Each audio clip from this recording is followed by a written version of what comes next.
Assalamualaikum warahmatullahi wabarakatuh. Bismillahirrahmanirrahim. Alhamdulillahirabbil alamin. Wassalatu wassalamu ala asyrafil anbiya'i wal mursalin wa ala alihi washabihi ajma'in. Amma ba'du. Alhamdulillah pagi ini dapat lagi kita bertemu, dapat lagi kita bersama-sama dalam siri rancangan bersama dengan fiqhus sirah ataupun menelusuri kehidupan junjungan besar Nabi Muhammad sallallahu alaihi wasallam. Dan insya-Allah pada pagi ini kita akan mula masuk dalam apa yang ditulis dalam kitab yang ditulis oleh Syahid Al-Mimbar, Syahid Syekh Sa'id Ramadan Al-Buti, Syekh Muhammad Sa'id Ramadan Al-Buti, yang menuliskan kitab Fiqhus Sirah ma'a Mujazil Tarikh Al-Khilafah Ar-Rashidah. Jadi kitab Fiqhus Sirah ni yang akan menjadi rujukan utama kita dalam siri-siri sirah yang akan kita pancarkan setiap pagi Khamis insya-Allah. Jadi pada pagi ini insya-Allah kita akan mula masuk dalam muqaddimah ataupun al-qismul awal dalam kitab Fiqhus Sirah yang ditulis oleh Syekh Sa'id Ramadan Al-Buti. Mudah-mudahan Allah Ta'ala merahmati beliau, mengampuni dosa beliau dan meletakkan beliau bersama dengan para salihin, syuhada, anbiya dan juga mursalin insya-Allah. Jadi sebagai permulaannya marilah sama-sama kita hadiahkan surah Al-Fatihah kepada beliau, kepada Syekh Muhammad Sa'id Ramadan Al-Buti.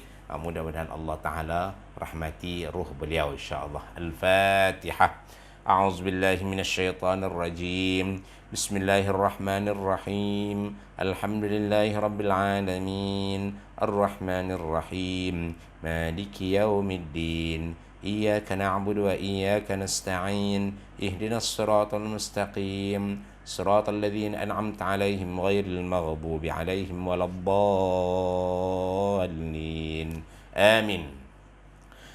القسم الأول muqaddimatun, qisim ataupun bahagian yang pertama, muqaddimah. Ada muqaddimah ni seperti mana diterangkan sebelum ni terdiri daripada muqaddimah kitab pemahaman kepentingan sirah nabawiyah dalam memahami agama Islam.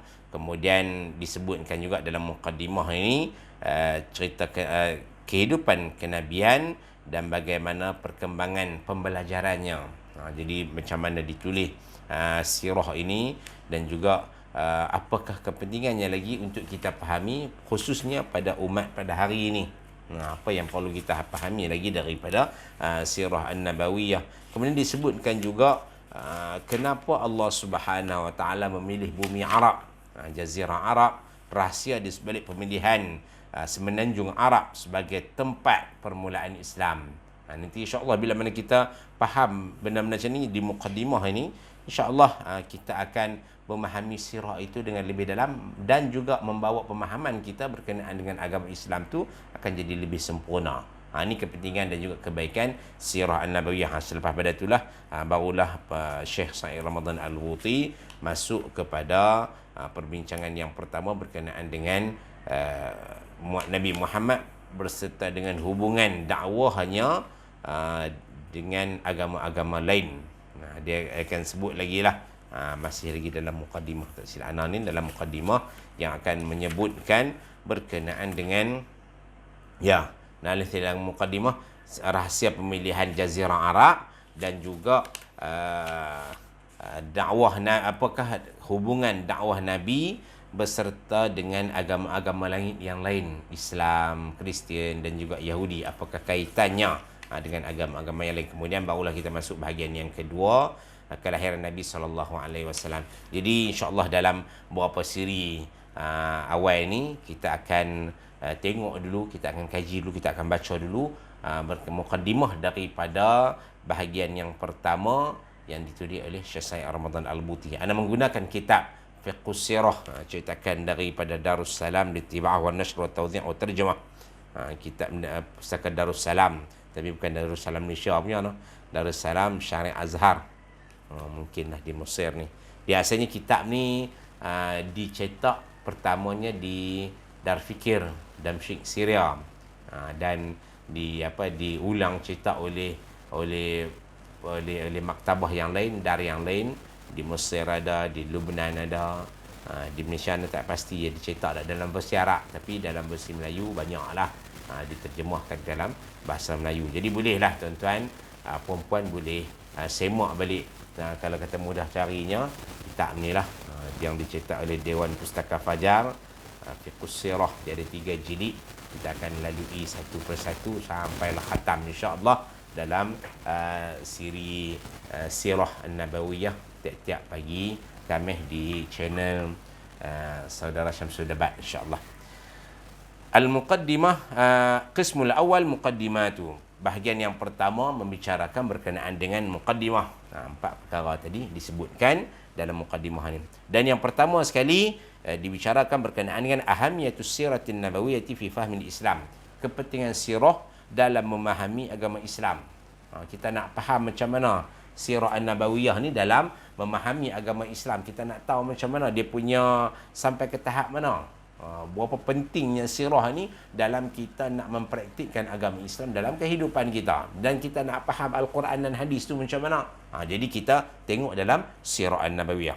Laisal ghardu min dirasati siratin nabawiyyah wa fiqhiha mujarradil wuquf 'ala al-waqa'i tarikhiyah. Pengarang menyebutkan bukan hanya sekadar kita hanya nak belajar sirah nabawiyah ni, kita nak semak, kita nak tengok, sekadar kata kita nak tahu berkenaan dengan sirah semata-mata. Macam mana kita tahu dan kita ambil dia sebagai kata apa? Inspirasi, cerita. Bukan sekadar itu saja. Sebenarnya sirah an-nabawiyah ni lebih daripada tu lagi. Sebenarnya seperti mana disebut ni, ana tak baca bahasa Arab semua dan ana terjemahkan, ana sebutkan di sini pemahamannya. Cerita sirah ni dia sebenarnya lebih daripada kita nak tahu hanya sekadar kata cerita. Contohnya kata cerita, sirah ni pun cerita, sebahagian daripada cerita. Kalau kata cerita-cerita yang lain ni sebagai penglipur lara, macam kita duk tahu cerita apa, cerita dongeng, cerita orang dulu, hanya sekadar kata cerita seronok saja. Tapi sirah nabawiyah bukan sekadar itu, malahan lebih daripada itu lagi. Silakan dia sebut di sini, walidha fala yanbaghi an na'tabira dirasat fiqh sirah nabawiyah min jumlatid dirasati tarikhiyah شأنها كشأن الاطلاع على سيرة خليفة من الخلفاء وعهد من العهود التاريخ الغابرة. Dia kata sirah an-nabawiyah ni bukan seperti mana cerita-cerita yang lain. Cerita-cerita apa orang dulu yang hebat, yang kuat, yang gagah, yang berani, yang pejuang-pejuang. Tak, bukan sekadar itu saja. Innamal ghardu minha, dan sesungguhnya tujuan daripada mengkaji sirah an-nabawiyah ni di antaranya أن يتصور المسلم حقيقة الإسلامية في مجموعها متجسدة في حياته صلى الله عليه وسلم بعد أن فهمها مبادئ وقواعد وأحكاما مجردة في الذهن. Tujuannya tu supaya orang Islam ni dapat gambaran yang sebenarnya tentang agama Islam itu. Kita dapat gambaran Islam, bukan hanya sekadar kata cerita dongeng, bukan sekadar kata kita nak tahu cerita dengar macam itu saja, tapi sebenarnya sirah nabawiyah ni untuk kita memahami agama Islam itu yang sebenar. Bagaimana Nabi mempraktikkan agama Islam, bagaimana Nabi melaksanakan wahyu daripada Allah Subhanahu Wa Taala. Ini tujuan sirah. Kalau kita dia tengok dalam kitab fiqh pun boleh dah, dalam kitab apa, dalam kitab tauhid pun dah, dalam kitab apa lagi, Al-Quran dan hadis cukup dah. Sebenarnya dengan sirah Nabi ni lebih mendalam kita mengetahui perkara-perkara yang dilakukan oleh Nabi SAW. Malahan nanti akan sebut lagi, anda sebut awal ni, malahan ada lagi untuk kita mengetahui hukum hakam di dalam Al-Quran itu, ada yang kata A, ada kata B, ada kata C. Contohnya di dalam pengharaman arak. Dalam ayat ni kata boleh minum arak kecuali masa waktu sembahyang je. Kalau ni pula ayat ni kata tinggal arak tu lebih elok. Wa manafi'un linnas. Ayat yang kedua. Ayat yang ketiga pula, innamal khamru wal maisir wal ansab wal azlam rijsun min amali syaitan fajtanibuh. Kita nak tahu macam mana ayat-ayat ni disusunan dia macam mana. Jadi dalam hal ni ada kaitannya dengan hukum fiqh. Bila mana nak meletakkan hukum arak tu macam mana kedudukan dia. Orang yang tak faham, dia baca ikut dan semua ayat Al-Quran, komit pada ayat Al-Quran. Tapi bila mana dia ada susunan ayat yang cerita kata fajtanibu, hendaklah dijauhkan arak ini, adalah ayat yang terakhir. Makanya yang itulah yang digunakan pakai sampai ke hari ini. Nak tahu macam mana dia punya tempoh ataupun tarikh masa penurunan ayat tadi, maka perlu dirujuk di dalam sirah an-nabawiyah, dirujuk dalam tarikh, dirujuk balik di dalam sejarah penurunan ayat Al-Quran itu sendiri.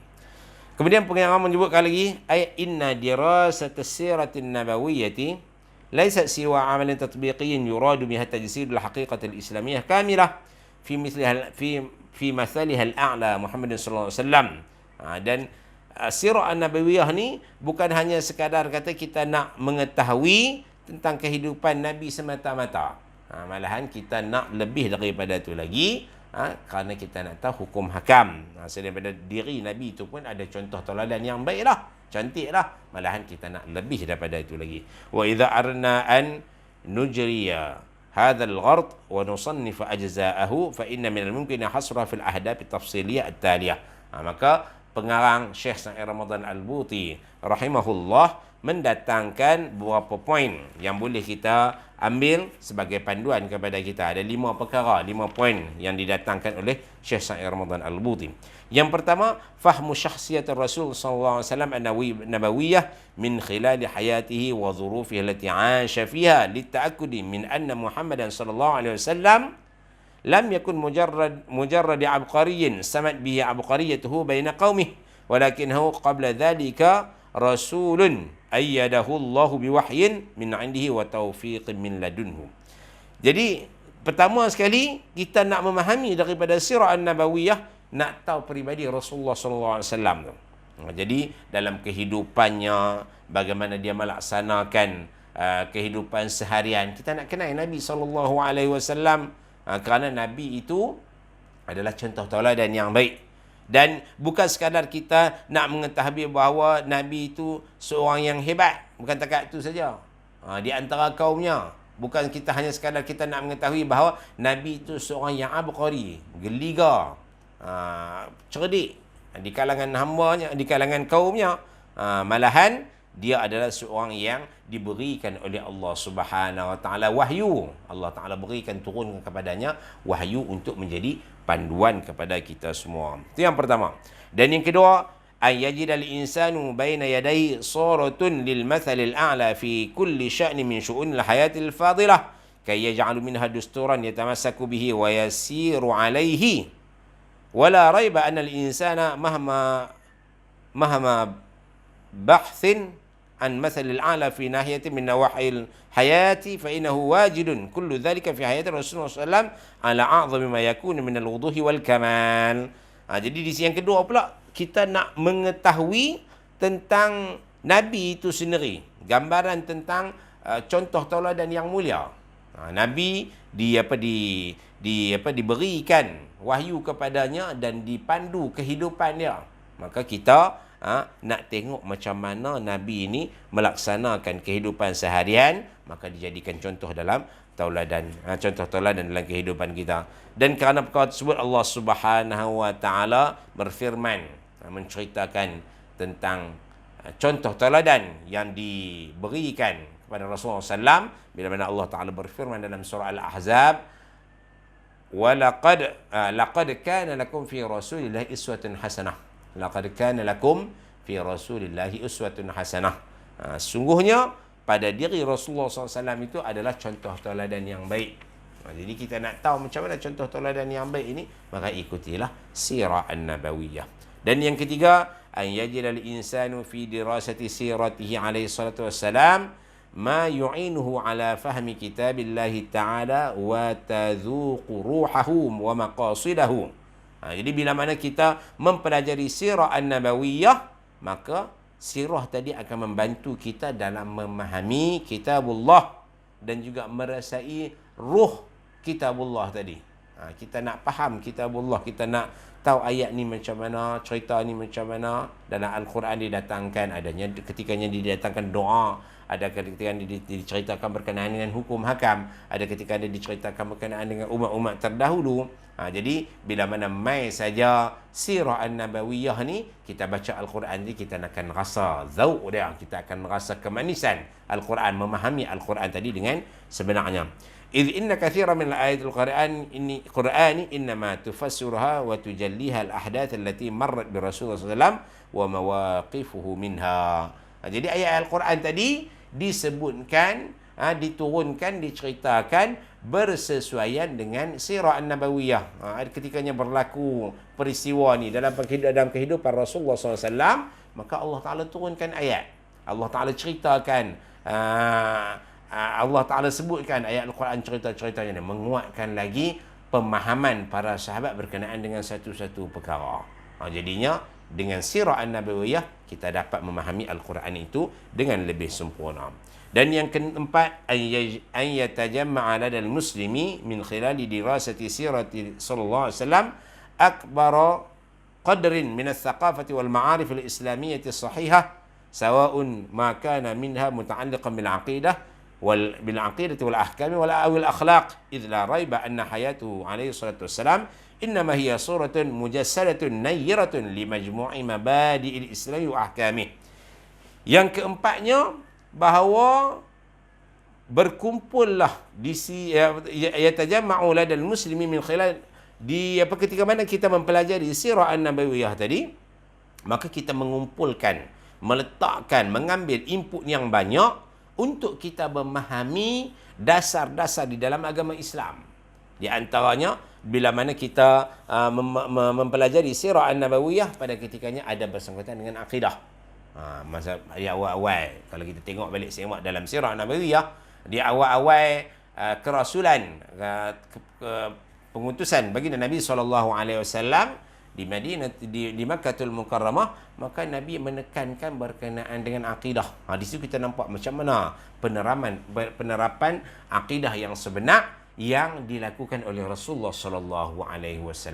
Kemudian dari sebalik sirah Nabawi juga kita tahu berkenaan dengan syariah, berkenaan dengan hukum hakam, berkenaan dengan pelaksanaan kehidupan kita seharian sebagai seorang Muslim, macam mana kita nak buat. Maka dalam sirah Nabawiyah diterangkan. Dan yang ketiganya berkenaan dengan akhlak Nabi, macam mana Nabi mempraktikkan sifat-sifat mahmudah, sifat-sifat terpuji dalam kehidupan baginda. Maka itulah menjadi contoh tauladan kepada kita semua. Dan yang kelimanya, yang terakhir, an yakuna ladal muallim wad da'iyatul islami namudhajun hayyun an tara'iqit tarbiyati wat ta'lim. Jadi yang kelima ni, pengarang menceritakan sirah an-nabawiyah ni adalah sebagai contoh tauladan khususnya kepada da'i, khususnya kepada guru, khususnya kepada muallim, khususnya kepada para asatizah, pendakwah. Jadi Nabi berdakwah macam mana dalam sirah an-nabawiyah, di sebalik cerita Nabi tadi, maka kita akan dapat inspirasi, dapat motivasi, dapat cara, dapat panduan bagaimana kita nak melaksanakan dakwah Islamiah. Itulah 5 poin yang disebutkan oleh Syekh Sa'id Ramadan Al-Buti tentang kepentingan sirah an-nabawiyah dalam memahami agama Islam. Kita nak kenal peribadi Nabi, kemudian kita nak ikut contoh tauladan yang ada pada diri Nabi, kemudian kita nak tahu tafsiran ayat Al-Quran, nak memahami Al-Quran. Di sebalik memahaminya, kita belajar sirah an-nabawiyah. Kemudian dengan mempelajari sirah ni juga, kita akan mengetahui hubung kait agama Islam tu di sudut akidahnya, hukum hakamnya dan juga akhlaknya, menambah ufuk ilmu yang ada dalam diri seorang Muslim. Dan yang kelimanya sebagai panduan kepada para duat, para pendakwah, para asatizah dalam melaksanakan dakwah mereka. Maka Syekh Sa'id Ramadan Al-Buti menutup perbincangan dalam muqaddimah fiqh sirah ini dengan katanya, fahayatuhu alaihi salatu wassalam tuqaddamu ilaina namajan samiyatan lisyabil mustaqimin fi suluki. Maka sungguhnya kehidupan baginda Nabi SAW dipersembahkan kepada kita sebagai contoh yang agung, sebagai contoh yang agung bagi seorang yang meluruskan kehidupannya, yang meluruskan cara perlakuannya dalam kehidupan. Dia sebagai seorang al-amin ma'a qaumihi wa ashabi, seorang yang amanah. Seorang nabi itu seorang yang amanah, sehingga kan kalau kita tengok nanti dalam sirah, ketika mana pergaduhan di antara kaum musyrikin Makkah, maka Nabi adalah yang mengadilinya. Tapi sebelum Nabi kata dia adalah Rasul, sebelum diangkat menjadi Rasul, dia hanya Nabi. Jadi situ satu contoh tauladan yang baik. Kemudian disebutkan lagi di sini bagaimana dalam sirah An-Nabawiyah kita mengetahui bahawa Nabi seorang yang bersungguh-sungguh dalam menyampaikan dakwah. Dia memerah segala tenaganya untuk menyampaikan risalah yang dibawa oleh baginda kepada umat manusia. Dan juga dalam sirah Nabawiyah kita akan mengetahui Nabi itu adalah seorang Raisul Daulah, seorang pemimpin yang mana mengambil berat dengan penuh hikmah terhadap segala orang bawahan dia, rakyat dia macam mana, kepada para sahabat. Jadi dia adalah pemimpin yang agung. Dan juga dalam sirah Nabawiyah juga akan menceritakan bahawa Nabi itu adalah seorang suami yang misali fi husni muamalatihi, ketika mana dia bermuamalah dengan isterinya. Dengan sirah Nabawiyah kita tahu. Dalam fiqh mungkin kita tak dapat gambaran yang penuh, ya tahu hukum saja, tapi dalam sirah Nabawiyah kita tahu Nabi bagaimana bermuamalah dengan para isterinya dan juga anak-anaknya. Bagaimana Nabi seorang bapa terhadap anak-anaknya, dan juga bagaimana Nabi melaksanakan tanggungjawabnya sebagai ketua keluarga terhadap isteri dan juga anak-anaknya. Jadi semua ini akan kita dapat dalam sirah An-Nabawiyah. Jadi insya-Allah lepas pada ini kita akan menelusuri setiap bait kata yang ditulis dalam fiqh sirah ini untuk kita jadikan dia panduan sebagai pemahaman kita terhadap sirah An-Nabawiyah. Jadi itulah sekadar apa yang boleh anda kongsikan pada pagi ini, muqaddimah daripada bahagian yang pertama daripada kitab fiqh sirah. Jadi tuan-tuan dan puan bolehlah semak balik dalam terjemahan ini untuk kita mengetahui, mendetailkan apa yang anda sebutkan tadi, dan kita jadikan dia sebagai panduan ilmu untuk kita praktikkan dalam kehidupan seharian kita. InsyaAllah minggu depan kita akan bersambung lagi dalam poin yang kedua, bagaimanakah perkembangan pembelajaran sirah An-Nabawiyah, bagaimana ditulis oleh para alim ulama berkaitan dengan sirah An-Nabawiyah, dan kita akan baca dalam pertemuan yang depan. Jadi sekarang itu sahaja pertemuan kita pada pagi ini. Mohon maaf salah kata tersilap bahasa. Aqul qawli hadza wa astaghfirullahal azim li wa lakum. Wassalamualaikum warahmatullahi wabarakatuh.